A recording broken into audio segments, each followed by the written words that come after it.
Welcome to my video about planting the garden. Right now we're looking at what my plan was for last growing season. So you can see everything is laid out according to where I wanted to plant it. Things did change as we went along, but let's go ahead and talk about this year. So I'm just going to go ahead and click over here onto this year's plan, and then we'll get started. Okay, so here is my garden plan. I use a program called Grow Veg Garden Planner. It is not free. I did pay for a membership. The first year I just did the basic one-year membership. This year, however, I upgraded myself to I think it was 2 years, something like that, and it's a much lower rate. Now that I know that I love this program, I'm happy to do that.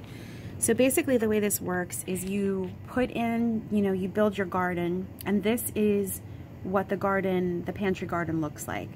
So each of these things has been measured out to the size of that space. So as you can see, and we'll start by going through section by section. So this is the gate where you enter. One of my goals for this year is to put a cattle panel trellis right here. So it would go across here. The cattle panels are about $20. Then you use T-posts to hold it in place. And my gardener has done them. Roots and Refuge has done them. They are beautiful. This is a really wide space. I think I would have a really hard time finding something that was the appropriate height and width for this space. So I think that's the best bet. Plus it's very economical. You can build it for about $30. So I'm going to be putting that there. And then my plan is to trellis melons. This program didn't have a lot of melon choices to put in. It's not going to be this melon. I have, it's called Tigger. I've never grown it before. It's totally, let's see how this works for fun sort of experiment, but I'm pretty excited about it. Last year, this was 1, 2, 3 sections of cherry tomatoes. It was beautiful and amazing. We had so many cherry tomatoes. This year, however, I'm doing cherry tomatoes here and slicing tomatoes here. And we'll talk later about all the different varieties that I'm deciding between. But my plan is to have 2 different varieties of cherry tomatoes, a red and a yellow or an orange, and then 2 different varieties of slicing tomatoes. And really the biggest purpose of that is in case one variety fails, I won't have no tomatoes.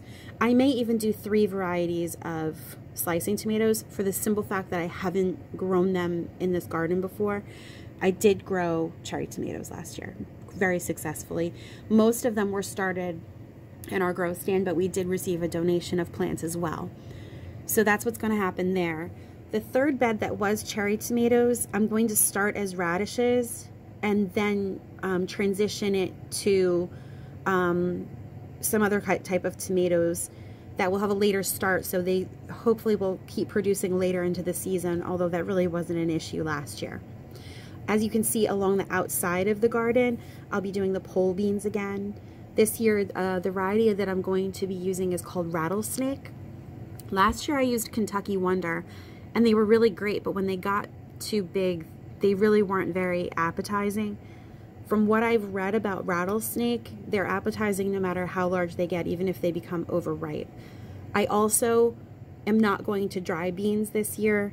It was kind of a failed experiment last year because last year was so wet and I had never done it before.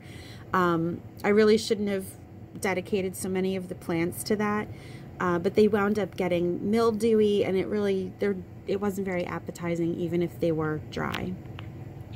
So currently in this corner and the corner across the garden up here is currently planted out in garlic that I started last fall.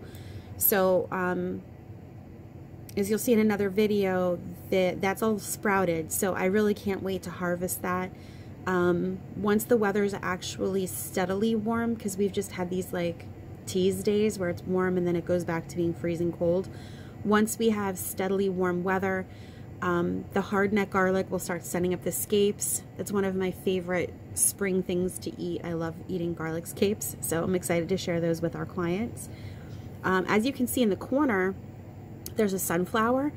We definitely want to try to incorporate some additional pollinator-friendly plants in our garden to invite additional pollinators, to make it a pollinator-friendly space.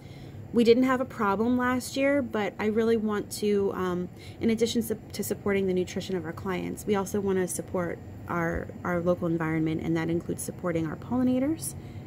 So this bed right here, is currently planted with spinach from last fall, which if you watched the last video from the end of October, I had said it was a massive fail.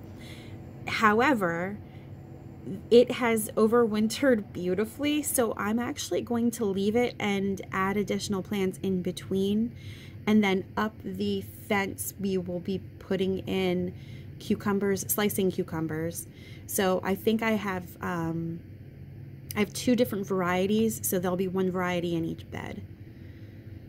So up here, this is kind of a fun garden bed in this corner up here, partly because these corners are really difficult to get into once you have the other beds around them planted. So I figured it would be fun to kind of have this be more of an experimental corner. So you see here, you can see I put, this is like a butternut squash. So someone gifted me with butter baby, I believe it is, squash seeds. And I kind of wrote off squash last year because they take up so much room, but I think this corner is perfect for this little experiment. And then you can see I put some nasturtiums in there because they're beautiful, they're pollinator friendly, and they're an edible flower. And I just realized I forgot to talk to you about this bed. This is going to be lettuce, leaf lettuce. I'm not going to attempt to do cutting lettuce, or heading lettuce, I mean. I'm going to do leaf lettuce. And I was using the cutting method, but I kind of like the Roots and Refuge Jess on Roots and Refuge.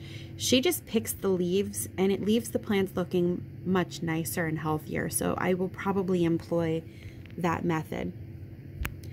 Up here we have another new crop for me.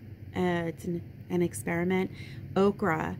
My experiences with okra have not been great, but I've been convinced by several people that I should give it another try because it's delicious.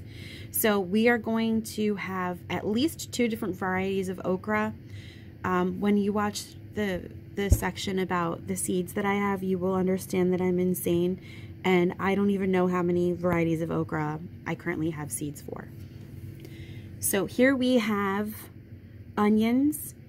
The onions last year were wildly successful and popular, and I started them from seed, and I had never done it before, and now I'm watching videos saying how hard it should be. So now I'm a little worried that it was like beginner's luck.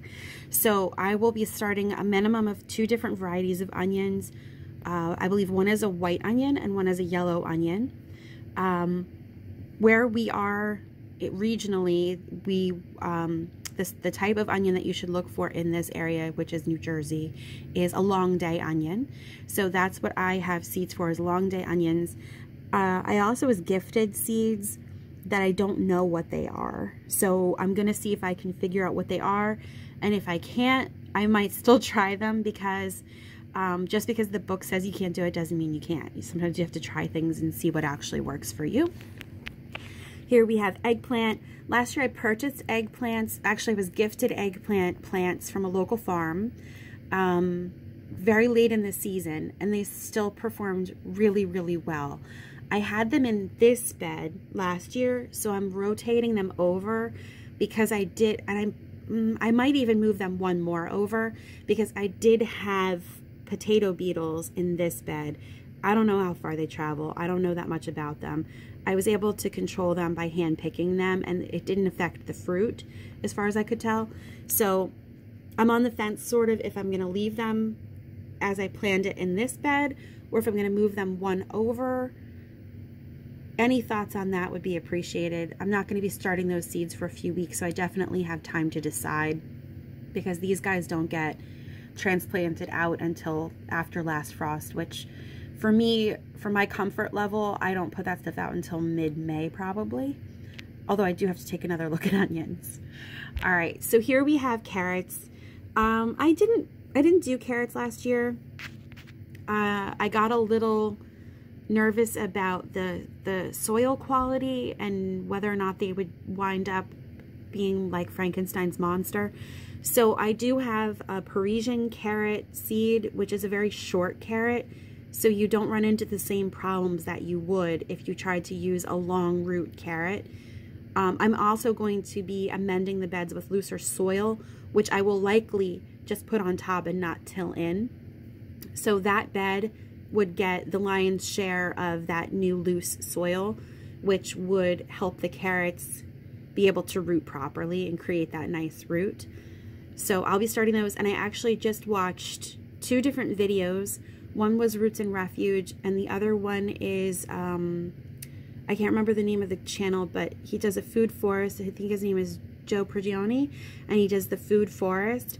And they put the seeds down and then put a board over them, and they both have really awesome success with carrots. So I think I'll be employing that method.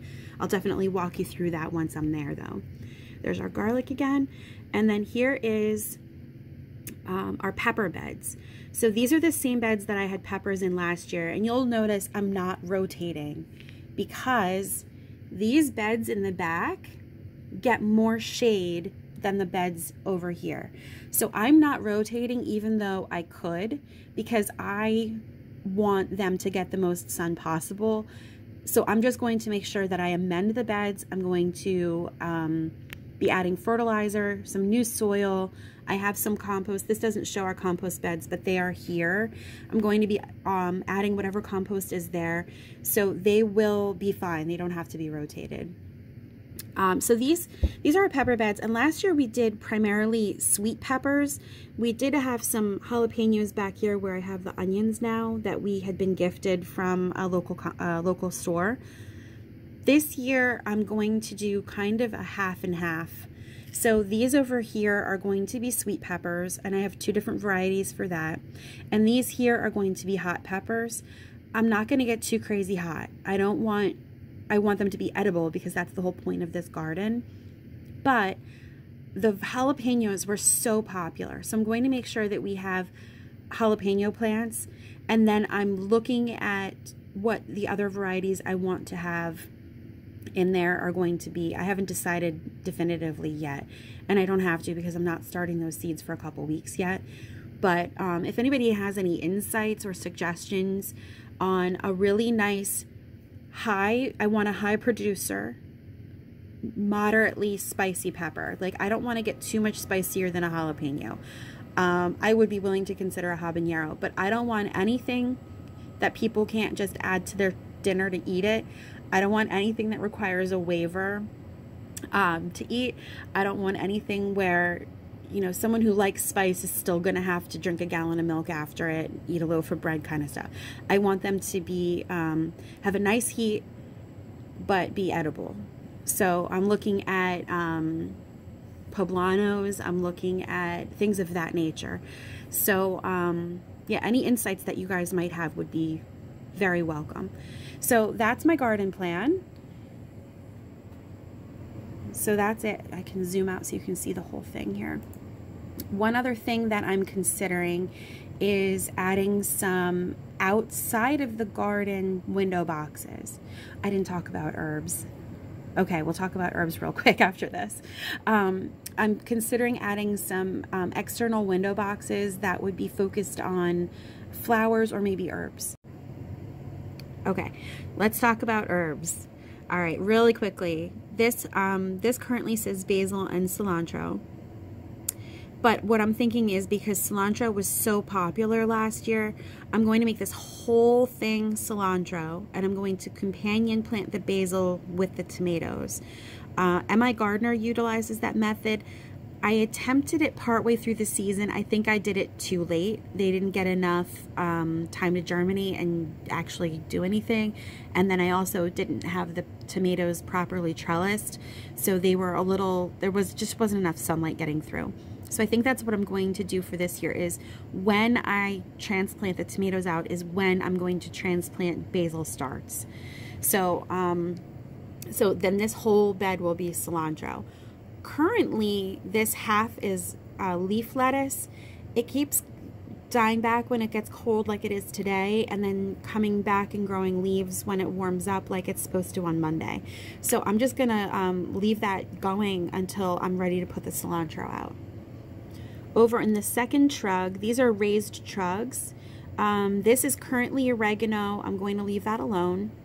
There is a rosemary plant and a sage plant, and in the middle is chives. So the chives are actually coming back a little bit. I didn't realize they would do that, so that's really fun. So I'm probably going to add more chives in there.